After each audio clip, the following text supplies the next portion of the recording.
What are Ukraine's critical minerals and why does the US want them? Well, rare earths are metals vital for use in electric vehicles and cell phones, missile systems and other electronics. Ukraine has deposits of 22 of the 34 minerals identified by the European Union as critical. It also has one of Europe's largest confirmed lithium reserves, estimated at around 500,000 metric tons, essential for batteries, ceramic and glass. The country's reserves of graphite, also a key component in electric vehicles, represent about 20% of global resources.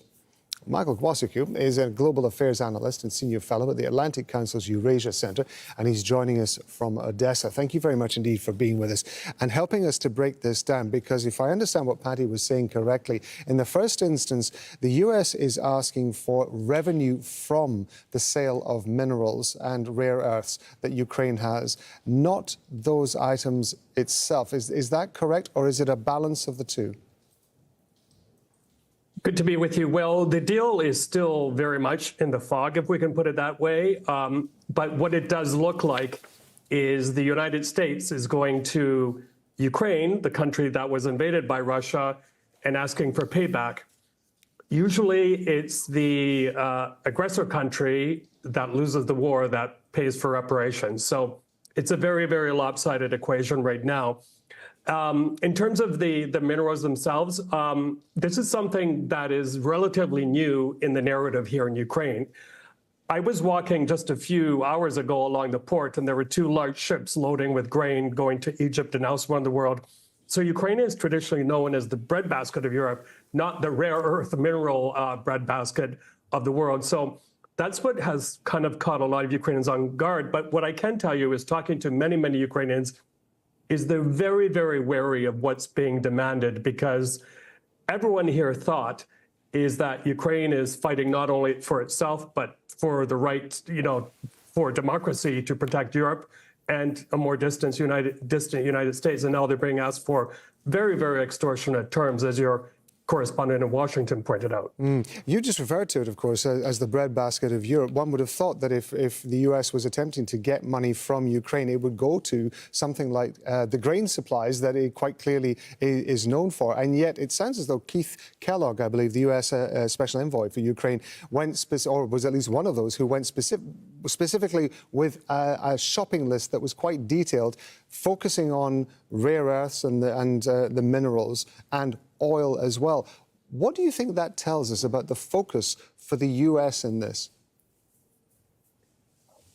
Very good question. Well, first of all, I think the Ukrainians kind of shot themselves in the foot on this one, because you may recall President Zelensky's pre-inauguration peace through strength deal for the United States. And in that, he did mention a lot about rare earth minerals. And if there's one thing we know about President Trump, is you don't whisper within earshot of him, let's make a deal. And that's exactly what happened. So he has never forgot this. And I think part of this, I mean, I may be ascribing too much credit to the Trump administration, but part of it may be fitting into their plans to upend China in the race for rare earth minerals. So they want to get ahead of the game, because China did have quite a big foot in here before the war. So it remains to be seen how this all plays out. But one thing for sure is it's very, very sensitive for President Zelensky, because he can't be seen to be looking like selling out the country at any cost. Ukraine is open for business, but at what cost? I'd like you to help me out with something, because I don't really understand how these things work. But in terms of, I'm just wondering whether or not President Zelensky is responding to the transactional nature, as you were talking about, of the Trump administration. Because if it enters into some sort of agreement with the US, does that give the US by default almost an interest in Ukraine? And therefore, does that, in order to protect the US interests, give Ukraine some sort of inadvertent or sidelined US protection, even though there might not be US presence on the ground? Right. Well, your correspondent, I think, mentioned the figure of about $500 billion. So the thing is, though, is that these minerals are in the ground and they take a long, long time. We're talking years to dig them up and send them somewhere for processing, if the recipient country like the US has that processing capability. The other thing is, a lot of them are in either Russian-controlled or Russian-occupied land, so it may be very, very difficult to get them out. So the cash payback, if that's what the Trump administration is looking for, may take a long, long time. But also the thinking here in Ukraine is that, look, we did receive a lot of military aid from you, but a lot of that job creation, a lot of that wealth has remained in the United States, creating jobs in places in swing states like Pennsylvania. And finally, who on earth goes to a country like Ukraine and says, we need payback?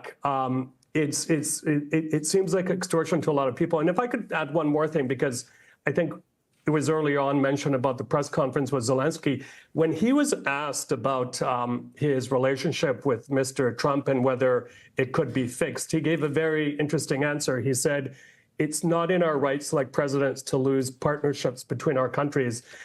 To me, that was basically goading on President Trump and saying, you don't have the right to, go to kind of a personal war with me because a lot more is at stake.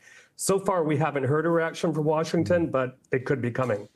It's really interesting to get your thoughts on this. Michael Bociurkiw, thank you very much indeed for your time. My pleasure.